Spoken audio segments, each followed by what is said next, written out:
I promise na ire-review ko itong dalawang pabango na to. I thought ire-review ko sila separately, but why not compare these two? So bago tayo mag-umpisa, yung nasa face ko is itong Giorgio Armani Luminous Silk Foundation, and yung nasa lips ko is itong MAC na 540 Thanks It's MAC. I-review natin guys itong dalawang diptyque, itong Oud Palaw and itong Volute. So originally, gusto ko silang gawa ng video separately. Ang daming nagre-request nito. Matagal ko nang nabili itong dalawang bottles ko. Ngayon ko lang sila nagamit. Nawawala na ako ng boses guys. So bilisan natin, okay? Basahin ko yung notes ko. So Oud Palaw, sa initial spray, this is sweet, powdery, slightly woody, and slightly smoky. It's been a long time since nung binili ko to, and honestly, never ko pang nagamit. Hindi naman sila blind buy, naamoy ko naman sila sa store, na-test ko naman sila sa store, kaya I ended up buying these two kasi nagustuhan ko naman sila. Kaso lang parang naghahanap ako ng right time, kasi parang to me, maganda sila ng burst season eh. Scent memory nung tinetest ko sila sa store, no? So, now I know why binili ko to, kasi borderline masculine siya, pero ang sexy kahit sa babae. Itong si Oud Palaw. Unisex siya as per Fragrantica. May pagkaamoy insenso siya, pero balance because of yung sweetness. Actually, amoy ko agad yung rum. This is another rose and oud combo, pero no, hindi sila magkaamoy ni Jo Malone na Velvet Rose and Oud. Smoky to and mas dirty, but man, at that time, nung ginamit ko to, lumabas ako, pinaligo ko siya, I love it. I was actually wearing this perfume, itong Oud Palaw, while nakamaong na shorts. Yung loose na mom shorts or yung maong na shorts.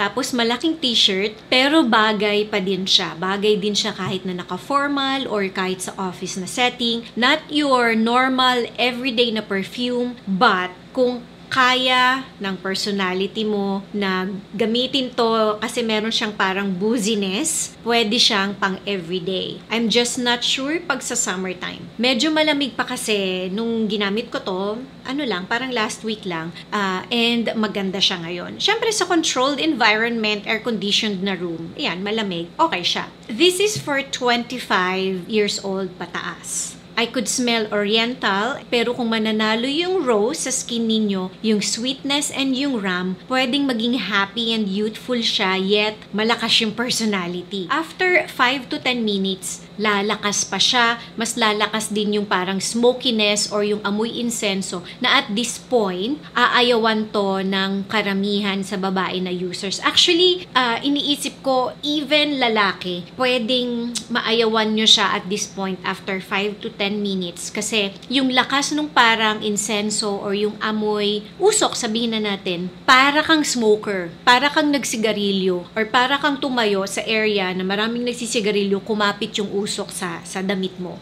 So, meron kang pwedeng maging dating na para kang smoker. Pero sa skin ko kasi, nagbabalanse yung parang matamis eh. So, parang, yes, amoy insenso, amoy usok, pero to me, it's not that bad. Pero you have to test this guys, itong Oud Palaw, before you buy this, okay? The dry down is smoky incense na pasok sa ilong mo yung usok na amoy. Gaya ng sinabi ko kanina, no? Na boozy, sweet, na woody. Malakas to guys. May scent trail din siya. Na-wear ko siya ng mga 10 hours before ako naligo and nagstay siya, no? Sa skin, lamang yung amoy na parang insenso na may pagka-powdery. Sa damit, lamang yung sweet vanilla na boozy na note. So, based on my experience, habang ginagawa ko tong notes ko, siguro, mas i-spray ko siya sa damit and mas parang less lang sa skin. Or pwedeng si Volutes yung spray ko sa skin siguro and then sa damit si Oud Palaw. Pero pupuntahan pa natin yung notes ko nung Volutes, okay? Sa iba, indolic yung amoy nitong Oud Palaw. May pagka-amoy CR, amoy ihi, amoy pawis. So,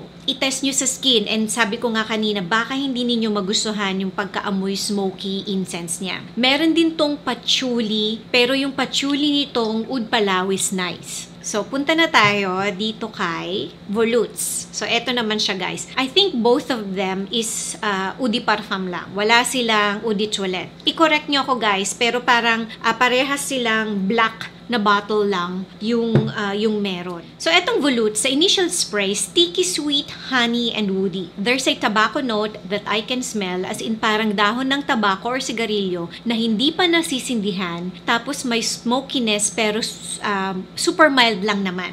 Mas lamang yung amoy dahon, para kang nasa bar, may hawak kang drink like cognac, tapos may hawak ka din na sigarilyo or tabako pero hindi pa nakasindi. But the bar smells like smoke ng cigar, so ganun yung parang in general na naaamoy ko sa kanya. Mas seryoso, mas mature, and mas confident itong volutes compared kay Oud Palaw. Si Oud Palaw, usok ng incense ang lamang sa kanya. Itong volutes, sweetness, and dahon ng cigar naman yung maaamoy mo. Sweet, tobacco, to make it simpler, yung dating ng amoy niya. Si Oud Palaw, pwedeng pang casual. Ito, pang sabihin na natin medyo mas important na lakad. May scent trail din ito and pang malamig na weather. Pero kaya ito kahit sa summertime, basta control mo lang yung spray. Mas may sweetness kasi siya. Unisex siya and ang sexy niya sa both genders. 1940s na look ang naiisip ko dito na nasa bar, partying, or having a nice date. 25 years old pataas pwede siya. And I think mas maraming magkakagusto nitong volutes kesa kay Oud Palaw. Kasi si Oud Palaw may dating na para kang, kagaya na sinabi ko kanina, para kang smoker or tumambay sa yusihan or sa dasalan na puro insenso na kumapit lahat yon sa buhok, sa skin, sa damit. After mga 5 to 10 minutes, lumalamang na si honey, so mas tumatamis na siya, pero nagiging spicy sweet honey na siya na andun pa din yung amoy ng dahon ng cigar. Actually, may naaamoy din ako sa kanya na parang ink at this point, after mga 5 to 10 minutes dito kay volutes, or may pagkaamoy old book or parang library. Medyo nakahawig siya sa Whispers in the Library ni Maison Margiela na replica, pero mas parang nicer. Gusto ko sanang sabihin rounded pero wala siya sa notes ko scent memory lang pero mas nicer itong si volutes. Hindi na siya masyadong magbabago sa dry down and ang ganda nito ni volutes. Actually, parehas naman silang maganda. Parang tahimik na tao na confident na successful si volutes, nakamasid lang and nakikinig pero may presence. So, ayan na yung review and comparison ko nitong dalawa. Parehas ko silang gusto. Meron ba kayo nito, guys? Ano yung mas gusto ninyo sa kanilang dalawa? Or gusto din ba ninyo sila both? Mag-comment nga kayo below. Thank you for watching and see you again on my next video. Bye!